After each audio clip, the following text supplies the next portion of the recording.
Hello, everybody, and welcome to the very first episode of the UB on the Moves podcast. I'm Michael Craftsman. With me is Jeff Ellman. We are the co-founders of UrbanBound. For those of you that don't know, UrbanBound is relocation management software that's designed to elevate the relocation experience for employees while simultaneously driving costs down for employers. Michael, thank you so much for having David and I on today's show. David, this is a great show because this is not typically the recipe for success. Bringing on a Michigan State Spartan with two Michigan Wolverines. If I see over my head right there, we've got their helmets representing today's podcast. So what I want to do first is we're going to talk a little about you and your background. So I want to just quickly share with the audience today that since 1990, David Szary has had the unique opportunity to work with recruitment organizations across all major industries. In the 90s, it was tech and staffing. 2000s, it was banking and construction. And 2010s, it was healthcare, along with a lot of high-growth startups. In 1997, David founded the Recruiter Academy, which has facilitated training for over 20,000 recruiters globally across all industries.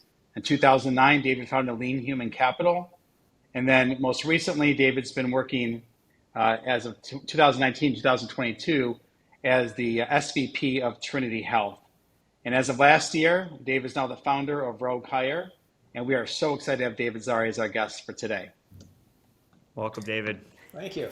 So, David, you could share a little bit about yourself and how you ended up working within the healthcare industry as an HR leader. Yeah, so I mean, you read the bio. I've been doing this now 33 years, and high demand, low supply.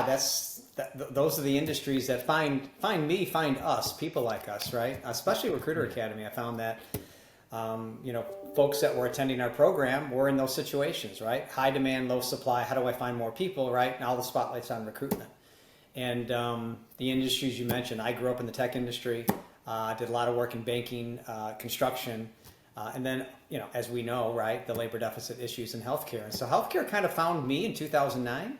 I had never worked in healthcare, or I shouldn't say that. I had folks attend a Recruiter Academy, but I had not worked specifically with acute or post-acute healthcare systems. And I was actually asked to speak at a conference at RACR in 2009. And I talked about supply chain principles, lean principles. And man, it was just amazing. Afterwards, everybody was like, we need to think about data and benchmarks and how we improve healthcare recruitment like you've done in other industries. So pretty much exclusively since 2009, I've been working in healthcare.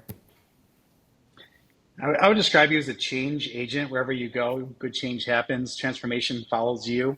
You've probably seen a lot of changes in the HR community in the last few years. And as we look to the future, more changes are coming. What do you think is going to be some of the biggest changes as you look to the future of HR and recruitment in healthcare? In terms of, that's a good question. I think one thing that I've noticed in healthcare, now that I've seen again these other industries, is that now the board of directors, the senior executives, they know who recruitment, they know who HR is. I mean, the biggest challenges in healthcare right now, guys, right, and you know this, is retention and finding good people. And the costs associated. In healthcare, typically labor costs are about 40% of the total cost basis in healthcare. It's up to close to, about 49%. It's up to close to 60% now. So in my last role at Trinity, I took kind of a sabbatical and I was their interim SVP of TA, round with our COO, and he said, every meeting, all our presidents across the country want to talk about is recruitment. So I think the biggest change is we have the opportunity now, the spotlight's on us, and we can really kind of show how we impact the business and the bottom line. Most people think of HR as a profession, as a staff, not a staff job, right? It's a staff job, not a line job. And recruitment and HR, really, if we do it well, we are part of the revenue generating exercise, i.e. reduce turnover, increased hires. It allows us to provide better care for our organizations. So kind of long-windedly, I think that changes the opportunity that we have in front of us. That's the biggest change. They probably didn't know who we were 10 years ago. That's interesting. So we talked about talent attraction, talent retention. How are you attracting talent? For example, your Trinity days, knowing that most of this talent is not found in your own backyard, what are some things that you were doing to get that talent to say yes to these job offers? this is something I spent a lot of time on, not only at Trinity, right? Because again, the same issue was there, right? How do we find more people? How do we retain? And I think my thoughts around this is organizations typically take a shotgun approach to this when I think you got to take a sharpshooter approach. And what I mean by that is that as you go to market, two questions that are roaming everybody's mind: why us and why now? Why Urban Bound? Why now? Why work for Urban Bound and why work for Urban Bound right now? Right? Why work for Rogue Hire? Why now? You say that about every organization. And I think when you look at a lot of messaging out there today, right, and what's the value proposition, why? A lot of it's a shotgun approach. Come join us. We've been around for 100 years. We got a great mission-based health system. That's not answering those two questions. And I think you got to be very strategic about, who is it that you're trying to recruit? What is it that you can offer? And why should they come? So this idea of a sharpshooter approach and really segmenting these people out. I'll give you 4 examples. I'll never forget, this is 20 years ago.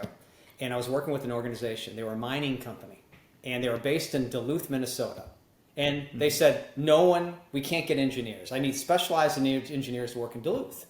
And I go, what have you been doing to find these people? Well, we recruit, and it was general bland, come work with us. And I go, but wait a second. I go, you know what? I got a lot of buddies that are engineers. And I go, I live in Michigan, not too far from Minnesota, from Duluth.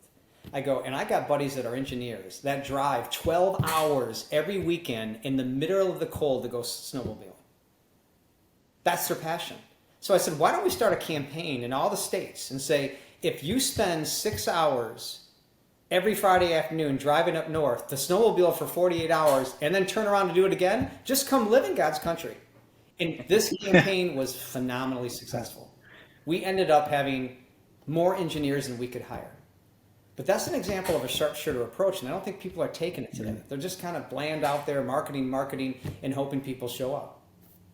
Yep. And I think it's smart, they took advantage of what they can provide to people and all of a sudden use that as an advantage, In this case, absolutely. And I can give you example after example where you turn that into a sharpshooter. I think if people thought that way and really got this why us, why now, they'd have much better success in recruiting talent to their organization. Yeah, we're hearing more and more stories of healthcare organizations looking at the history of a physician, for example. Where did he or she go to high school or college? And if they're not living in that state, finding ways to bring them back home, assuming there's probably family close by. Well, some very strategic ways to source. With healthcare, Jeff. I mean, directly with healthcare. That's absolutely same thing. The shotgun approach. So as I'm talking to people and they start looking, it's like, well, there's only so many nurses in my geography. How am I going to recruit them? Well, let's just be honest. Okay, I'll pick on my city. Okay, I live in Metro Detroit area. I think it's a great place to live, but come on. I mean, it's not a destination place, right? We're not talking about Fort Lauderdale, Florida in January, right? That's a destination place to go live. So that thing, how do we get them to come home? Whether you went to school here, you're from here. So that's one thing, right? And then, is there something about this city that connects you that you're going to bring them home? So now you got targeted campaigns. Come home, come home, come home. Be with your family. Be with your friends. Be with those Spartans. If you're recruiting to Lansing, Michigan. That's where the fun's at. Yeah, that's where yeah, exactly. That's where the fun's at. But in all seriousness, I think when people start thinking that way, you can come up with some pretty compelling campaigns to get people to your city, even if you don't live in a destination city. But when you just broadly market, hey, we got RN jobs in Detroit, we got RN jobs everywhere. There's not a shortage of RN jobs. There's a shortage of opportunities. There's a shortage, I think, of compelling messages to recruit you back. Come to Detroit and be a Detroit Lions fan. That messaging probably won't work too well, but there's things that do work. So let's talk about when people are moving. You're creating a bigger pond to fish out of when you're not just recruiting in your own backyard. Relocation is a hot topic. That's why Michael and I started Urban. But what do you find in healthcare? Why is healthcare kind of like in the Flintstone era when it comes to actually supporting these physicians that physician recruiters have worked 9 months to fill the role and then they're leaving relocation to chance or the nurse or the APP? Why is relocation an afterthought in healthcare today? The simple answer, I think, that's how we always done it. Right now, I'll just give you perspective. Right now in talent acquisition and HR for all that matters in healthcare, okay? Every day, I'm trying to defend us a little bit here. Every day we're getting beat up on find more. And then the HR, our HR partners, business partners, our peers, reduce turnover. So it's just a matter of all day long it's fine, fine, fine, fine. Then we forget, geez, you got to look downstream and say, well, then what are we doing for an experience? So I think holistically, it's probably we just haven't put enough attention there on that candidate experience. And two words that I've been using a lot of late with organizations as I work with them now in Rogue Hire is, are we making it easy to move? Moving is a stressful thing. You guys know it's better than anybody, right? They say it's one of the top 5 more stressful things out there, right? With marriage and death and some of these other things that you do in life, in relocation. So if we're not making it easy, we're a barrier. And so I've been talking a lot. I go, how are we making it easy? How are we making it easy to apply? Amazon changed our world. 3 clicks now, and I got something at my front door. Why is it I got a 12-minute application? Same thing on the back end where you guys spend your time. So I think a lot of it is just that we haven't focused on it and its opportunity. And I think you guys are, in all fairness, I think you guys are bringing now a solution to make it easier for us. So it's focus. Unfortunately, the squeaky wheel gets greased, and every day you wake up, they're saying more and more and more. It's just we got to spend more focus there. Yep. So according to a recent Gallup poll that we saw, 82% of organizations say that hiring and onboarding processes are key to employee satisfaction and retention, but only 12% of those same organizations say that they do a good job of it. Yeah. Why do you think that is? Why do you think most organizations, particularly healthcare organizations, are failing here? And in your mind, how do you think those processes can be improved? Well, like to what I just said, I think it's just that we're not spending enough time there. And I like to use data to point to issues. And so we spend a lot of time in talent acquisition, in finding and engaging versus that candidate experience. And then the new hire onboarding experience. Okay, that's just, again, kind of the world we live in right now. To defend it, just to say that that's the unfortunate situation. And we're not swimming upstream to fix the problem. So I'll give you a couple data points. So I think the reason why, again, we're focused there. Now a couple data points of solution or data points that kind of reinforce what you just said, the challenges with that Gallup poll. Right now, we've been doing voice of the customer surveys with new hires and non-hired candidates, the people that don't get desired outcome for the last 10 years. Mm-hmm. We've surveyed over 400,000 individuals. And when we get to the end of the survey, we ask a question, okay? Did you have a positive, negative, or neutral experience? And the number of candidates that say they have a negative experience is 34%. Negative experience. Wow. Okay. Now, then we look at, okay, what is that going to lead to, right? How is that going to drive behaviors? Then we asked another question. We follow up a question. We said, of that, how many people are going to change their consumer buying behaviors because of their experience? 50%. So if I had a bad experience, what does that mean? I'm probably not going to apply to your company again. I'm probably not going to want to work for your company. I'm probably not going to even want to get health care from your company. Another question, how many people will reapply? If you said no, 82% will not reapply. Right. The point to this is that now we have data to say that we need to spend time on this problem. Because if we don't, whether it's with new hire and helping them on board, or it's with a non-hired candidate that did get hired, that we could hire them down in the future. So we have some really neat data now to say we got to swim upstream, love that book, Upstream, and swim upstream and fix the problem, which is fix that candidate experience or fix that relocation experience such that we're going to have more candidates in the future. We don't run out of candidates because of the poor experience that we have. So not surprised that you shared that Gallup poll. I wish we could say we've been doing a better job, but we're trying to draw more attention to making it easier and really, really understanding the impact that a poor candidate experience and new hire experience has on your recruitment. Yes, and I would just add, especially nowadays when you have the Glassdoors of the world where those bad experiences are now being publicly reported, and future candidates may be turned off because they read that somebody else had a poor experience. They're like, you know what, I'm not even going to waste my time with this company. Yeah, absolutely. So, yeah. It's been amazing to me to see how often the candidate experience is left to chance. So for example, if I'm a physician, I'm doing an on-site visit at a healthcare organization, I probably should know where to park my rental car, where the best restaurants are, the best coffee shops, stay in the best hotel, to maximize everything that happens outside the walls of that hospital, that I have a fantastic experience and I call my spouse and I say, this is a place I see myself living. Yet most healthcare organizations, what we find is they just introduce you to a realtor, and the realtor is going to show you around town, and really their objective is to help you buy a home if you get the job. So we're looking for organizations that are best in class when it comes to onboarding, that are now leveraging software to drive a better onboarding and on-site visit experience, which is something that Earthbound is helping solve right now too. Been a fascinating area of the employee life cycle that we've been focused on recently. Well, yeah, I'm sorry. I was just going to comment. I mean, again, I think that therein lies the opportunity. We've been so focused the last 4 years on find. Now, what about the candidate? Again, people have been talking about it, but we haven't been doing a lot about it. So sometimes it takes new software like yours to kind of focus the issue and get people focused on it. Because once you get focused on it, it really and you have some data. We got the voice of the customer data that we have on there.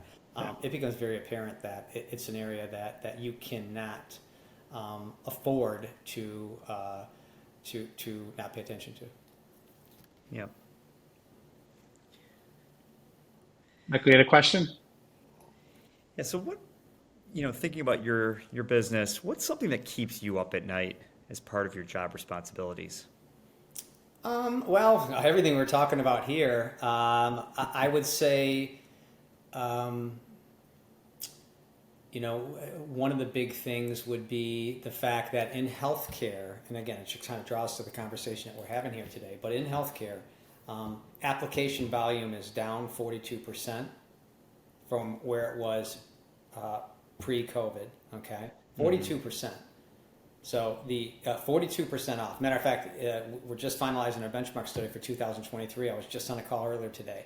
And on average, back in 2019, the average number of applications per position filled was around 22. Right now, it's 9.2. For nursing, it's 3.1. So what keeps me up at night is Scary. the fact that we have limited applicants. How are we nurturing those relationships? And to the point, are we really providing that VIP experience on a new hire or those people that don't get hired? 9.2 per hire means for every one, we got 8 people that walk away that did not get the desired outcome. But if we did it right, they're going to reapply. They think you got a great organization. They're going to come back. If they heard about their friend that had a great relocation experience, they're going to want to keep knocking on our door. But when 35% don't, and 50% say they're going to try to change their behaviors, and 82% say they won't reapply, that keeps me up at night, that we're not holistically kind of managing the situation as well as we can short term. We all know long term, right? Long term, the solution, and quite frankly, some of the passion I have is creating more of what we need, right? School to work, training programs, education programs, and all that. But that don't help you tomorrow. And we know that we need 3 phlebotomists to be able to go, 2 homes to draw blood tomorrow. And we got to execute better on how we drive more applicant flow and treat them well through the process. What do you think's driving that kind of drop off in the applicant volumes from just pre-pandemic to now? I think it's supply, demand, and confidence. So supply demand means there's so many jobs out there, and confidence is that I'm secure. So secure. If you're confident, then you either stay or you move, but you probably are not having to shotgun out 20, 30 applications. Here's another actually fact to that to kind of draw that point. The average applicant at the same time period, 19 to now, the average applicant used to apply to 3 jobs. Now it's down to 1.5. So the individual. So Michael, you used to. I'm looking for a job. I'd apply 3 jobs within your organization. Probably apply to 10. I think it's just supply, demand, and confidence of the candidate. They don't need to. And oh, by the way, more candidates are getting recruited now, right? I mean, so we're I think we're doing a better job in the industry. I'll say collectively at recruiting, right? Finding people, because that's where we focused our time. Find. We're doing that. So Jeff doesn't have to apply. I'm finding him. I'm pulling him into the process. So I'll give maybe a little bit of us credit that we're doing a better job there. So I think that would be the third one. Why? What are other things that you're really proud of that you've done a great job to either attract talent, relocate talent, or retain talent? So, when you look back at your career. Good question. I would say, again, I've got caught up into what, our customers are asking to find more people. I'd say, and so I've spent a lot of time there, and I think this whole idea of what's your value prop, I'm pretty proud of some of that work that I've done in that area, sharpshooter versus shotgun approach, as I mentioned earlier. One thing that I don't spend as much time on that I enjoy, that I'm very proud of, is this idea of getting leaders internally to understand why internal mobility is good for the organization, number one, and two, how to promote that internally. So for example, I was with a client, never forget, we had a great session, and we were talking about EVS workers in healthcare, right? Environmental services. And you had managers that are like, well, geez, I just hired Jeff, I need him for 1 to 2 years. And we're showing that evidence says that these people don't want to stay in that job for 1 to 2 years. Right. So, I met with a group of leaders with an EVS, and I said, if I can guarantee you 95% stayed 8 months, but then we moved them. But then I can go to Michael, who just hired in, and say, just stay in 8 months, do great. And along this way, learn these things, and now you can move here, here, and here.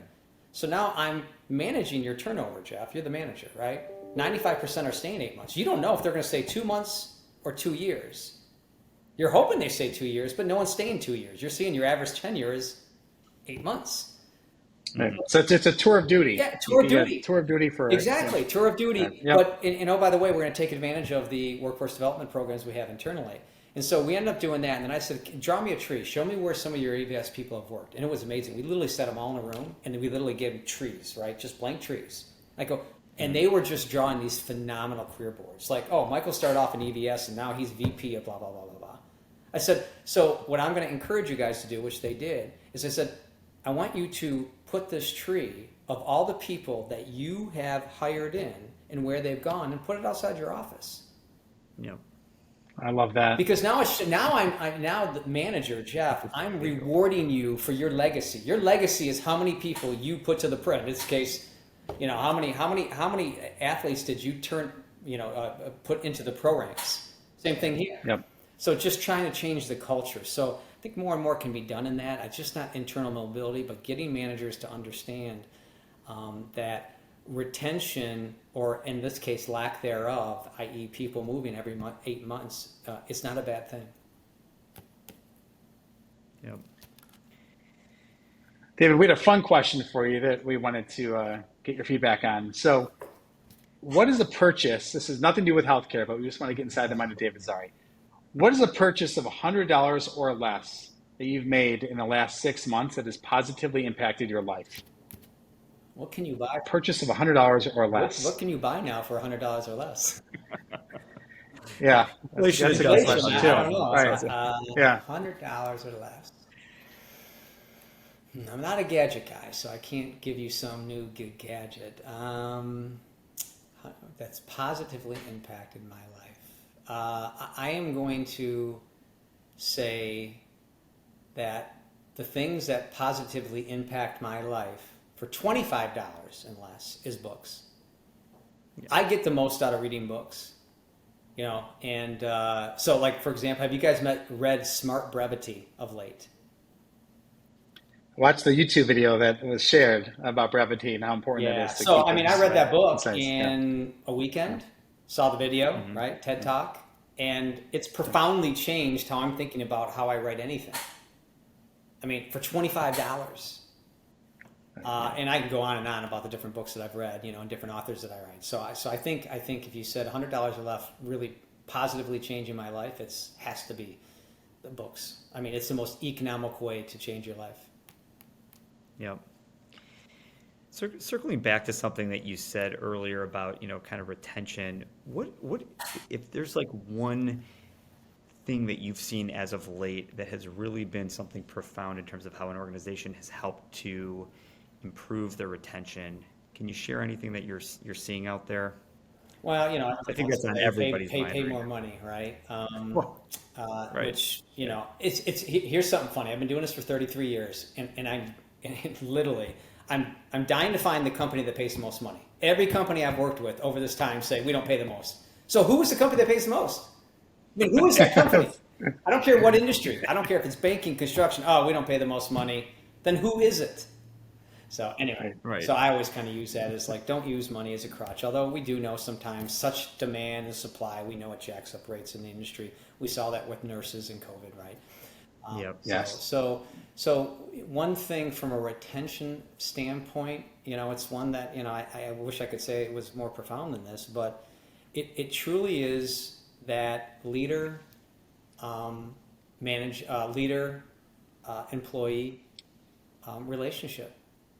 Mm-hmm. The old cliche, no one remembers what you said, but how you made them feel.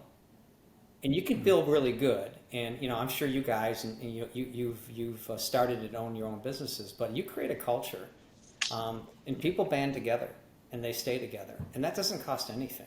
I share an example of, I'll go into healthcare. There was a group that's was doing phenomenal down in South Florida with retention of medical associates within their primary practices. Now, mind you guys, these people make less than most people make at fast food restaurants. They can go and get $3, $4, $5 more an hour going to work in the warehouse at Amazon. And I asked one of the leaders, I said, what did you guys do differently? I mean, your turnover is phenomenal. It's gone, your retention rates have gone through the roof in a good way. And they said, probably the biggest thing is that we've coached our managers, and they take advantage of it, as they're writing handwritten notes and giving them to their employees for doing jobs well done. And the Wow. reception that we're getting from employees, we had an employee in tears. In tears. Positive Amazing. tears, that is, right? In tears, Yeah, saying, right. thank you. This means everything to me that you took time to write a handwritten note. And so, Wow. so these things work, and people talk about them, but I think sometimes we kind of go to, again, it's kind of like, fine. We're not focused on the candidate experience, or, are we making it easy for them to relocate and find out how to get here? We're not focused on the true problem. Same thing here. I can't fix money. I can't fix that structural issue. I can't pay Right. you what Amazon's paying in a warehouse, but I can treat you good. Yep. And I can treat you like family, and it's tough to leave family. And Yep. so I've seen, some great examples of where people just have really sharpened their axe on some of those things, and it's worked well for retention. Years I'm ago, just, Jeff I'm and just I'm pulling out letters right now that are on my desk. I Yeah. saved them for every employee that's ever written me a letter over the years, thanking me or thanking Michael for the work that we've done to help them grow in their career.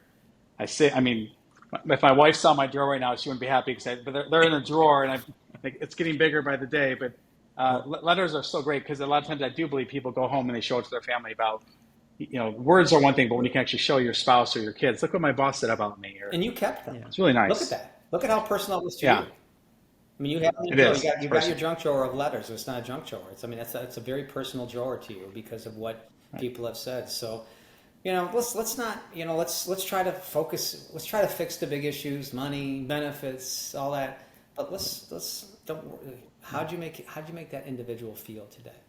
Yeah, I think to your point, it's not necessarily the things that do cost money, or much money for that matter. It's just it's thinking of it from that cultural perspective. I was going to say that Jeff and I, years ago, we read a book and went to a seminar around this concept called the dream manager, and it's a very basic concept of figuring out from each person that let's say reports up to you, what it is that they're trying to accomplish in their own lives, and connecting how your organization, through their role and through the money that they're earning and whatever it might be, can help them achieve their personal goals.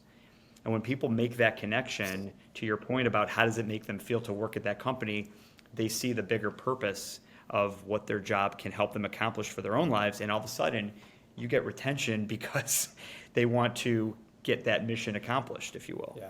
So, and it doesn't cost anything other than maybe a little bit of time with the manager every month or so to talk about that. Doing it right, yeah. I think sometimes flawless execution of things like that, core principles that us humans react to, and you can get some pretty phenomenal results.